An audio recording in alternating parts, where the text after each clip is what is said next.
दिव्या स्पंदना यानी राम्या कर्नाटक के घर घर के लिए जाना पहचाना नाम है। जो लोग कन्नड़ फिल्मों के शौकीन हैं उनके लिए राम्या बहुत बड़ी एक्ट्रेस है।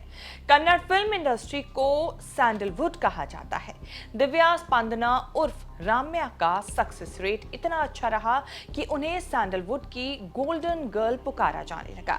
2003 में करियर शुरू करने के बाद 10 साल में राम्या ने बड़ा मुकाम हासिल किया। शानदार एक्टिंग और सुपरहिट फिल्मों की गारंटी बनने के बाद भी राम्या में एक कीड़ा था जो सोशल और पॉलिटिकल कॉज के लिए आवाज उठाने का था। करियर के पीक टाइम पर उन्होंने फिल्मों से ब्रेक लिया और 2012 में राहुल गांधी के कहने पर कांग्रेस पार्टी ज्वाइन कर ली। वैसे राम्या अब कांग्रेस या पॉलिटिक्स में नहीं है, लेकिन राहुल गांधी के लिए आज भी सोशल मीडिया पर एक्टिव हैं। तब से अब तक राम्या की लाइफ में बहुत उतार चढ़ाव आए। अब अचानक चर्चा में इसीलिए हैं क्योंकि फिल्मों से और राजनीति से दूर होने पर जान का खतरा सता रहा है। रेप करने और हत्या करने की धमकियां मिल रही हैं। सोशल मीडिया पर एक किस्म की जंग छिड़ी है। राम्या ने कर्नाटक के गृह मंत्री जी परमेश्वरा को लिखित शिकायत दी है कि एक्टर दर्शन थुगुदीपा के फैंस लगातार रेप और जान से मारने की धमकियां दे रहे हैं। इस पूरे कहानी के सेंटर में एक मर्डर केस है। जैसे राम्या सैंडलवुड की बड़ी एक्ट्रेस रही हैं, वैसे ही दर्शन थुगुदीपा बड़े हीरो और पवित्रा मशहूर एक्ट्रेस हैं। दर्शन थुगुदीपा और पवित्रा हत्या के आरोप में जेल में हैं। दर्शन पर आरोप है कि उन्होंने फैन रेणुका स्वामी के बीते साल 9 जून को हत्या की थी। रेणुका स्वामी इतने बड़े फैन थे कि चाहे अनचाहे दर्शन की पर्सनल लाइफ में घुस गए। पहले से शादीशुदा दर्शन की एक्ट्रेस पवित्रा के साथ अफेयर के चर्चे थे। इसी से नाराज होकर रेणुका स्वामी ने पवित्रा को दर्शन से दूर रहने के लिए धमकाना शुरू कर दिया। पुलिस की जांच के मुताबिक परेशान पवित्रा ने दर्शन को उकसाया।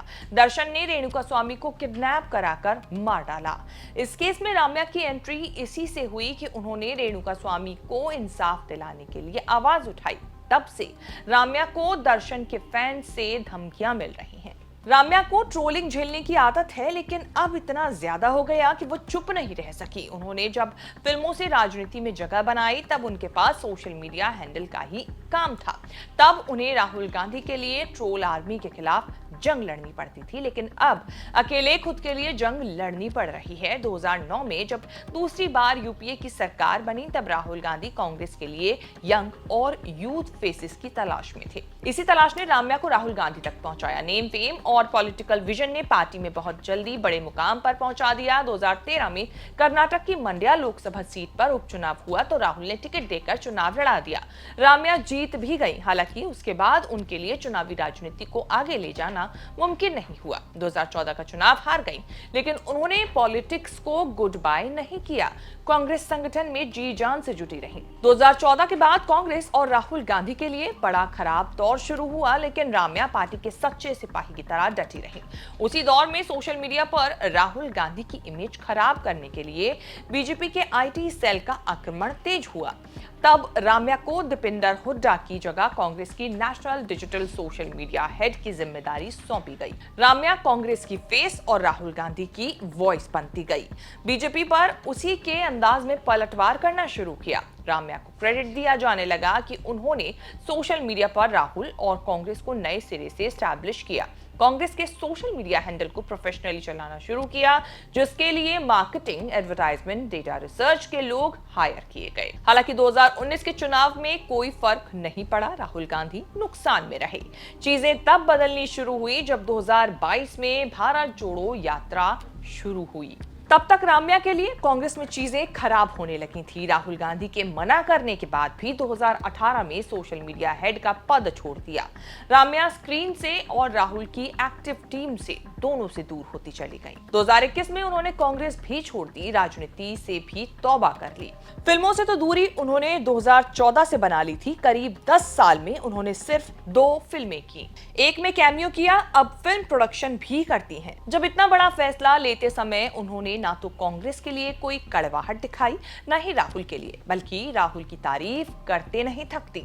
आज राहुल गांधी के सोशल मीडिया पोस्ट को शेयर या रीपोस्ट जरूर करती हैं। शेष भारत की इस रिपोर्ट में इतना ही। इस रिपोर्ट को लेकर आपकी क्या राय है, हमें कमेंट सेक्शन में जाके अपनी बात जरूर बताएं और इस तरह की खबरें आगे भी देखने के लिए बने रहें न्यूज़ तक के साथ। Rahul Gandhi had practically handpicked you for that role. Right. and he clearly saw something right, because what you brought to the table as far as the social media role was concerned was there for everyone to see.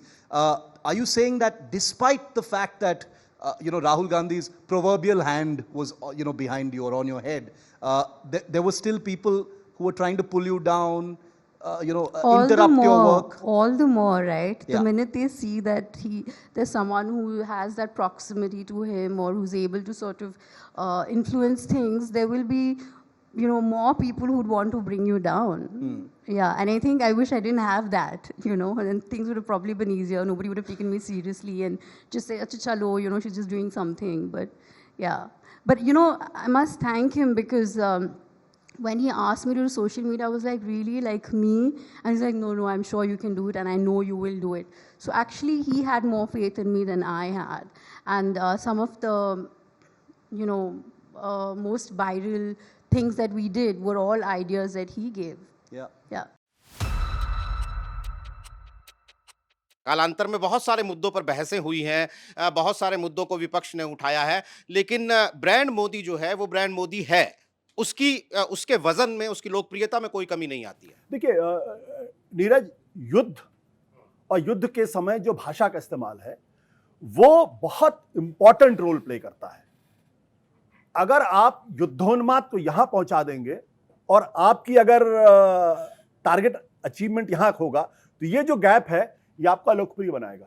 आज की तारीख में अगर आप जाके तमाम जो social media platforms हैं उन पे अगर आप देखेंगे, जो दक्षिणपंथी लोग जो प्रधानमंत्री नरेंद्र मोदी का गुणगान क्या करते थे, अंधभक्ति क्या करते थे, आज वहां पे किस तरीके की टिप्पणियां हो रही, मैं नाम नहीं लेना चाहता हूं, जिस भाषा का इस्तेमाल वहां हो रहा है वो इसलिए है क्योंकि जब आप कहेंगे आर पार की लड़ाई होगी, इस बार तो मिट्टी में मिला देंगे, जब आपकी सेना वहां मिट्टी में मिला रही थी पाकिस्तान को, तब आप अचानक आपने सीजफायर क्यों कर दिया? आप इंदिरा गांधी की 1971 की बात आप करते हैं और कहते हैं हमने वो मौका गंवा दिया जब हमारे पास 90,000 पाकिस्तान के प्रिजनर्स ऑफ वॉर थे। हमको पीओके ले लेना चाहिए था उस वक्त, उसके बदले में हमने नहीं लिया।